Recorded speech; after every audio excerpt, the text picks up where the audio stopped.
பள்ளிக்கூடம், ஆபீஸ், கல்லூரி, கடைவீதி இதுலயே போயாச்சு ஜீவியத்தில் ஒரு பாதி. இருப்பதோ கொஞ்ச நேரம் மிச்ச மீதி, அதையும் பறிச்சுக்குது டிவில தலைப்பு சேதி. வாரத்துல ஒரு நாள் லீவு கிடைக்குது, அதுலயும் என்ஜாய் பண்ணத்தான் மனசு துடிக்குது.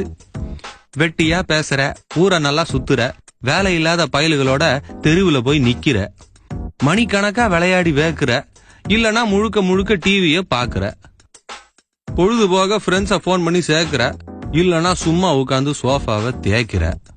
சோசியல் மீடியாவுக்கு நேரம் இருக்கு, சொந்த பந்தத்துக்கு நேரம் இருக்கு, இன்டர்நெட்டுக்கு நேரம் இருக்கு, அடுத்தவன் விஷயத்துல இன்டர்ஃபியர் பண்ண நேரம் இருக்கு, திங்க நேரம் இருக்கு, ரெசார்ட்ல போய் தங்க நேரம் இருக்கு, ஜிம்முக்கு நேரம் இருக்கு, ஜம்முன்னு ட்ரெஸ் பண்ண நேரம் இருக்கு, பாட்டி கிட்ட கதை கேட்க நேரம் இருக்கு, பாட்டி வச்சு மிதக்க நேரம் இருக்கு, பசங்க டியூஷனுக்கு நேரம் இருக்கு, பொண்ணுங்க ஃபேஷனுக்கு நேரம் இருக்கு, வீட்டம்மா ரேஷனுக்கு நேரம் இருக்கு, ஐயா ரயில்வே ஸ்டேஷனுக்கு கூட நேரம் இருக்கு, பிக்கப்புக்கு நேரம் இருக்கு, பீஸா தின்ன நேரம் இருக்கு, டிராப்புக்கு நேரம் இருக்கு, டிராமா பார்க்க நேரம் இருக்கு, சமையலுக்கு நேரம் இருக்கு, சீரியலுக்கு நேரம் இருக்கு, செல்போனுக்கு நேரம் இருக்கு, சும்மா பேச நேரம் இருக்கு, பாக்கு போட நேரம் இருக்கு, பார்க்ல உட்கார நேரம் இருக்கு, 4 பேரை சேர்த்து வச்சு நாட்டு நடப்ப பேச நேரம் இருக்குயா.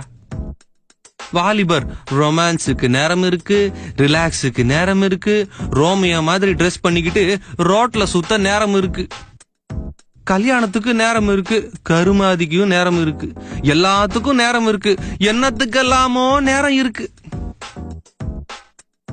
ஆனா நேரத்தை படைச்ச ஆண்டவருக்கு கொடுக்க கொஞ்சம் நேரம் இல்லையா உனக்கு? நேரத்துக்கு முன்னாலேயே உன்னை நினைச்சாரு, நேரத்துல சரியா உன்னை படைச்சாரு, உனக்காக தானே ஏன் மறிச்சாரு, சிலுவையில கைய விரிச்சாரு. வேதம் படிக்க நேரம் இல்ல, வேண்டுதல் செய்யவும் நேரம் இல்ல, கர்த்தருக்கு செலவிட நேரம் இல்ல, உனக்கு இது முக்கியம்னு தோணவில்லை. அக்கா, தம்பி, ஐயா, அம்மா, நான் சொல்றத விட்டுறாதீங்க சும்மா. அன்றாடம் கர்த்தரை தேடணும், அதிகாலையில அவரை நாடணும், இரவும் பகலும் வேத தியானம், இதுதான் என் உண்மையான ஞானம். நேரம் எடுத்து ஜெபிக்கணும், நேரம் எடுத்து துதிக்கணும், காலமெல்லாம் காக்கிறவரை கொஞ்சமாவது மதிக்கணும். இந்த லேப்டாப், டிவி, மொபைலு, மண்ணாங்கட்டி இது எல்லாத்தையும் முதல்ல ஒழிச்சு ஓரங்கட்டி நிம்மதியா ஒரு இடத்துல ஆண்டவரோட அமர்ந்துரு. நித்தியமில்லாத இந்த உலகத்தை கொஞ்ச நேரம் மறந்துரு. உன் காணிக்கைக்காக அவர் காத்திருக்கல, ஏன்னா வெள்ளியும் பொண்ணும் அவரோடது. உன் சொத்து பத்துக்காக அவர் காத்திருக்கல, ஏன்னா வானமும் பூமியும் அவரை பாடுது. அவர் கேட்பது உன்னோட நேரத்தை, இதுல காட்டு உன் பக்தி வீரத்தை. அவர் ஏங்குவது உன்னோட உறவுக்காக. இதெல்லாம் எதுக்கு தெரியுமா? கிறிஸ்தவ துறவுக்காக. ஏய், என்னவோ ஓடிக்கிட்டே இருக்க, எதையோ தேடிக்கிட்டே இருக்க. எங்கய்யா ஓடுற? என்னத்தை தான் நீ தேடுற? முதல்ல உன் ஓட்டத்தை நிறுத்து, உலகத்து மேல நாட்டத்தை நிறுத்து, மற்ற எல்லாத்தையும் மறுத்து அந்த மேசியாவோட தொடங்கு போக்கு வரத்து. நீ கூப்பிட்டா மட்டும் அவர் உடனே வரணும், நீ கேட்டதெல்லாம் வாங்கி தரணும். ஆனா அவர் கூப்பிட்டா உனக்கு வேலை இருக்கு. அட கிறுக்கு கிறுக்கு, நினைச்சு பாரு. அவர் செய்த நன்மைகள், காட்டிய தயவு, அருளின ஆசீர்வாதம், நீக்கிய கொடிய வாதம்.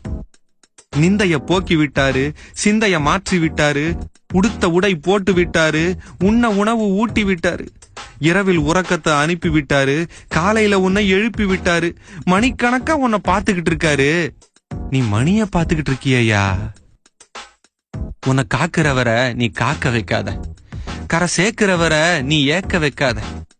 பாரத்தை நீக்கிறாரியா அவரு, உன் நேரத்தை கொடுத்தா என்ன தவறு? பிஸியா இருந்ததெல்லாம் போதும்யா, பரமனை உண்மையா தேடியா. ஓடிக்கிட்டே அவரை அறிய முடியாதுயா, அமர்ந்திருந்து அவரே தேவன் என்று அறிஞ்சிக்கையா, அறிஞ்சிக்கையா.